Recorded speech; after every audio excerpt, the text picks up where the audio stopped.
Tamie, this is our big topic that we've been teaching on recently, estrangement and reconciliation. Not an easy topic to look at. And we both have had our own estrangements, a variety of them, and so let's talk a little bit about the process. We have this model that we're going to show, but the process of estrangement, and estrangement is really the breaking of relationships. And so much of it is also a breaking with ourselves. I think we sometimes forget that. And then reconciliation is a spiritual mending of the heart. And the focus for each one of them is so different. What we found as we've been doing this work, the focus on reconciliation is like the opposite of what it is of estrangement. So let's start by having you tell your story of the estrangement, the one of the bigger ones in your life, and what are some of the things you felt and did, and how did you experience that estrangement? All right, well, I have a father who was a chronic alcoholic. He has passed away now, but he was a chronic alcoholic who was on the streets at times. So I dealt with that most of my life, and I had a lot of sadness and a lot of anger. Imagine. Yeah, because I wasn't in a lot of contact with him at times, but sometimes I was, and when I was, there would be this sadness, but also this anger, because I would get into trying to help him. I was very good at being codependent, even in the midst of being a chemical dependency counselor and doing therapy. You still just get caught up in the cycle of wanting to help and give advice, you know, having been a counselor. So I had the steps that you should take. And the 12 steps? Well, no, Tamie's steps. And, you know, sometimes he would listen and other times he wouldn't. So it was always this back and forth type of a relationship that was very exhausting and draining. So what ended up happening that really caused kind of in moving with God is my 3-year-old daughter said to me when I was on the phone, who she had never met my dad. I'm talking to my dad on the phone. And eventually I start crying, because usually it's a nice conversation, then it ends up being quite emotionally abusive. And she was like, "Why would your dad make you cry?" Ooh. And I was like, I started crying, and I thought to myself, and the inside, and this was God, it was like, I am done with this. I am done with this. I have set boundaries before. I have, you know, done certain things, but then I kind of go back to being the codependent. And I had this strong sense of I'm done with this. So when he was in treatment, it was just a blessing that I got invited. Of the 10 times he's gone, we were only invited one time. And I was the only person that went. And I said to my dad, with a lot of love, I just said, if you continue to drink, I am not going to have a relationship with you. I can't do this anymore. I am here for me. And if you continue to drink, I am done. And I didn't have a relationship with him for 8 years. That was a courageous act of love on your part. Yeah, it really felt like love towards me. Right. Because I had been doing a lot of work on this, but to make that break is what I needed. And you felt that God helped you do that? Oh, yes. By my daughter speaking that, and then me sitting with that and knowing that I was invited to that program to take care of myself, and that God was so in that God really was cheering me on. That's a nice guy, the cheerleader, I like that. Yeah. So on the reconciliation model, Tamie, where we turn everything around and start in a different place, the God circle is still in the middle, but it's much bigger than it was in the estrangement model. So in the God circle, that's where we do most of our work, whereas before we did what we thought was most of our work outside the circle with our feelings and our working hard on it. In the God circle, we spend the most time owning the experience for ourselves and then forgiving and releasing. And the owning part, I find, is the most difficult, because in the owning part, we need to go to God and really talk with God, be real with God about what our part of the estrangement was. And in my experience, I was estranged within a marriage.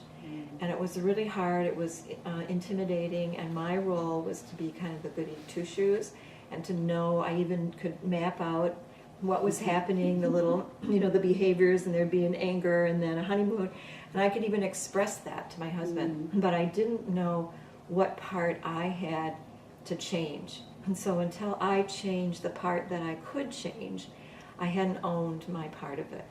So sometimes owning means we have to admit we're not taking good enough care of ourselves, or that we're complicit in what's happening, or that we haven't found our voice. So that owning is serious and complicated, I think. And then another owning part is when we start establishing boundaries. That's our responsibility, really, to establish boundaries in any kind of a reconciliation, because it's not all going to be smooth, and it's not going to all go the way we hoped it would go.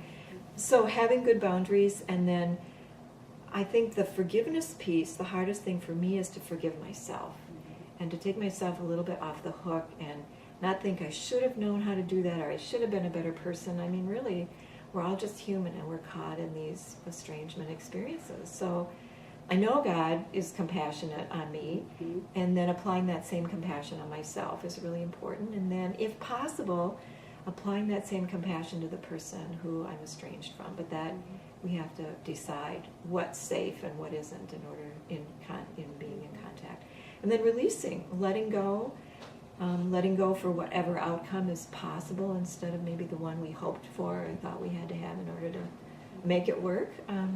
So that God circle is big and has a whole lot of juice going on. But of course, God is there, and so that's the most important place to be. So I'd love if you would go back to your story of your dad and tell us how you experienced that God circle, and then what happened with your dad and your estrangement with him. So I'll just share some of what's happened after the 8-year break with my dad. God really had me in a sweet place once I said to my dad, this is it. So I really felt this sense of God calling me to follow through with that. So I didn't have any contact with him for 8 years. And I was doing a lot of work on myself at that time and spending time with God. And kind of what started to come up was me owning how much pain I had caused myself through my codependency. Owning that I kept that cycle going for myself because that's what I knew. And that is how I survived. And it's not good or bad, but that's just what it was. And I also really learned that I needed to forgive myself for forgetting myself. Yeah, that, I was forgetting myself, and God was helping me to remember and to bring back who I really was. And having that break allowed me to do that because it was safe. It was safe with God to really start to find out, well, who am I? Who am I separate from this caretaking, codependent type of a person? And God just started to reveal, some things for me. So that release and letting go of that relationship, even though it was really painful at times and a lot of feelings I had to work through, it really brought me to my true self. And I found out things about myself that I never knew before, like I was creative. Whoa. And I thought, no. God's like, no, you're creative. And I'm thinking, no, I keep everything, going, and I organize, and I keep life moving along. And I found out that I don't need to be that way. I'm organized enough, but I don't need to live out of that place. I can be creative. And so really what ended up happening is I heard from my dad's sister, who's younger than me. He's the oldest, and that he had cancer. So I thought, okay, God, what am I going to do with this? And I really just sat with it at first. And I had been, God had called me to spend an hour a week in this chapel, in this church I was going to.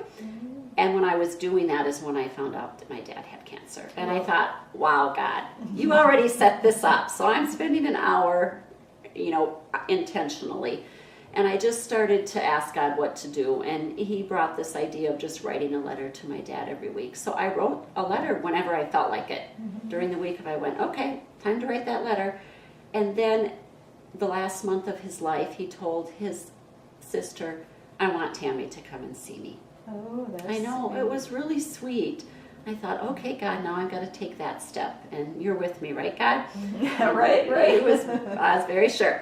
And so I went to the hospital, and I was standing at the door and looking in, and he was sleeping, but then he woke up, and I came in, and he said, wow, you're not the same person.